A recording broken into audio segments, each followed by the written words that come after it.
Alright, so we're going to be moving from the grass to the hardwood, the goalpost to the basket, and we will be talking some Nigerian women's basketball in this one.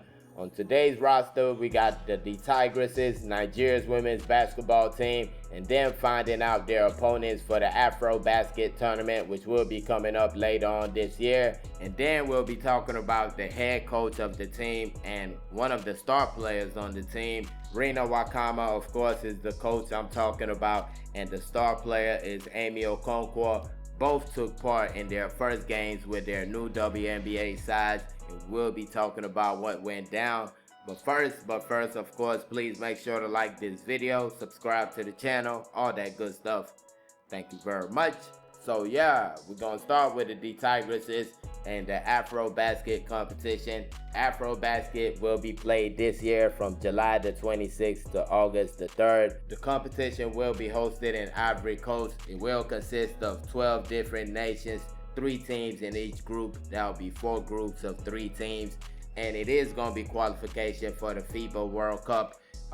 So that's going to be really important right there. Of course, the Tigresses 4-time straight champions, and I'm trying to make it 5 straight in this competition. That would be a decade of dominance right there. So that would be pretty crazy for the Tigresses. Now, when it comes to their group, they have been placed in Group D, alongside Mozambique and Rwanda. Now, funny enough, the Tigresses actually played both of these teams in the last edition of AfroBasket. That was 2023. They faced Mozambique in the quarterfinals of that competition. They beat them by 59-52. Then they faced Rwanda in the semifinal of the competition. They beat them by 79-48. And of course, Rwanda was the host of that competition. So these are definitely some competent sides that the Tigresses will be facing right off the bat in this competition. And that's kind of a good thing in my opinion, because you have to be switched on from get-go. It's not like you're going to be coasting through, then try to struggle to switch on later on in the competition. You're playing some pretty good teams, so you're going to have to play well to beat them. You're going to have to play as a team to beat them. So I feel like it's good for the team, and let's see how it goes. So the winner of each group makes it into the quarterfinals of the event. Then for the second and the third place teams, they enter playoffs. The teams that come through that will enter the quarterfinals of the competition, and it will go on like that. But moving on, but still kind of on the same topic, because we're still talking about the Tigresses. We're going to be talking about the coach of the side, Rena Wakama. Of course, we talked earlier about her joining the Chicago Sky, the WNBA side. And this past weekend, she had her first match with the team. They actually didn't play another WNBA side. They played a national team. They played the Brazilian women's national team. So the game was played Saturday night/morning, and the team came out on top. Chicago Sky came out on top 89-62. My first takeaway from the game was not 1 second of Rena Wakama on TV, not even just a glimpse of my coach. Come on now, whoever was in charge of that broadcast, you messed up. Even 5 seconds of making the commentator say something like, yes, this is a coach that coached Nigeria at the Olympics. She got the coach of the tournament at the end. I mean, that's something pretty big time that you should be talking about during the broadcast, but they ain't give her no love. That was kind of messed up. Hopefully during the season they put that in the broadcast, in the commentary. You got to talk about stuff like that. But I mean, at the end of the day, 89-62, first match in charge. I felt like the guard play was much better. This is a team that I actually used to watch last season, so I kind of can see the difference between before Rena Wakama and the new coaching staff came in, and now you can see a little bit of difference. The guards are playing a little better. I felt like that was something she would bring, helping the guards out, helping them get open, helping them get their shots off, defensively helping them. And defensively, they were really good when it comes to the guards. So that was pretty impressive.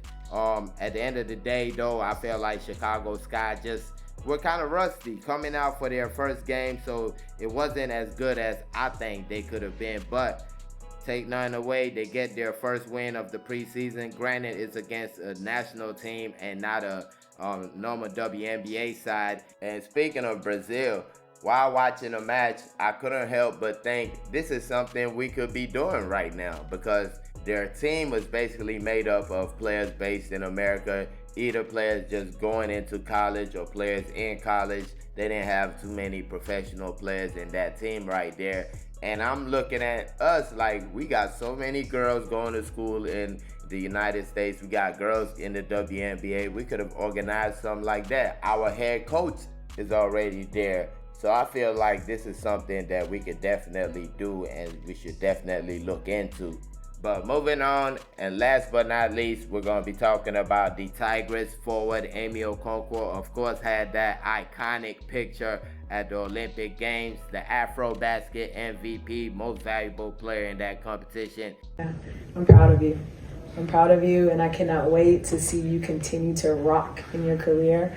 The sky is not the limit for you. You can go past it, so keep it up. Big player when it comes to Nigerian women's basketball, and she got the move to the WNBA. A few weeks ago, it was announced that she was going to be in the training camp of a WNBA side, that side being the Connecticut Sun. So they made the announcement and even put her in the training camp roster. As you see here, the first name on the list, number 0, Amy Okonkwo. And yesterday, she played her first ever match with the team. That was in their first preseason matchup against the Seattle Storm. Seattle Storm, also a WNBA side. Thank you. I think that it means a lot to be able to get meaningful minutes tonight, to be able to play with this team and have the opportunity to get better as a team as well. Just as Haley said, I think that there's a lot of things that we can work on as a team and individually, and just progress as the season goes. The game ended with a loss for the Sun, 79-59. The Seattle Storm ended up winners.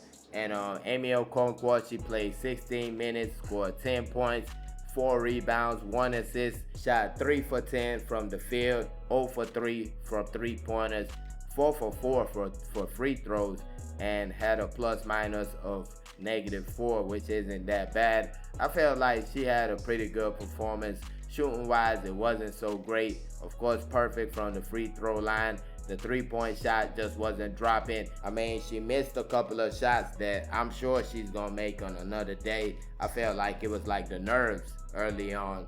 Now, the next game for the Sun will be on this Saturday, 12 midnight. So Saturday/Friday, I guess, the 10th of May.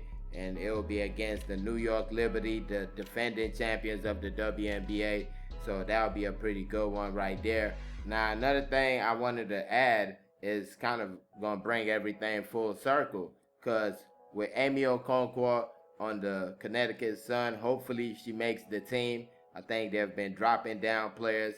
So they're trying to get down to 12 players at the end. I don't know how many players are on the roster right now, but the final number is 12, so hopefully she makes that final 12.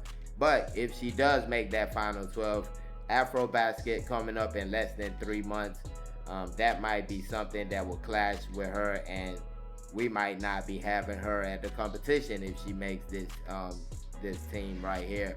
Now with Rena Wakama, the hope is that she has already discussed this with her team, that there's a chance she'll be going for AfroBasket and whatnot. So that's the hope.